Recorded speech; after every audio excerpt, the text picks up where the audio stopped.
ಚುನಾವಣಾ ಪ್ರಚಾರದ ವೇಳೆ ಅಭಿಮಾನಿ ಎಸೆದ ಹೂವಿನ ಹಾರ ನೋಡಿ ಬಾಂಬೆಂದು ಗಾಬರಿಯಾಗಿ ದಳಪತಿ ವಿಜಯ್ ಓಡಿ ಹೋಗಿದ್ದಾರೆ.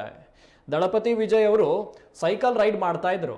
ಈ ವೇಳೆ ಅಭಿಮಾನಿ ಎಸೆದ ಹೂವಿನ ಮಾಲೆಯನ್ನ ಬಾಂಬ್ ಎಂದು ಭಾವಿಸಿ ದಳಪತಿ ವಿಜಯ್ ಅವರು ಸ್ಥಳದಿಂದ ಓಡಿದ್ದಾರೆ. ಈ ವಿಡಿಯೋ ಸಾಕಷ್ಟು ವೈರಲ್ ಆಗಿದೆ.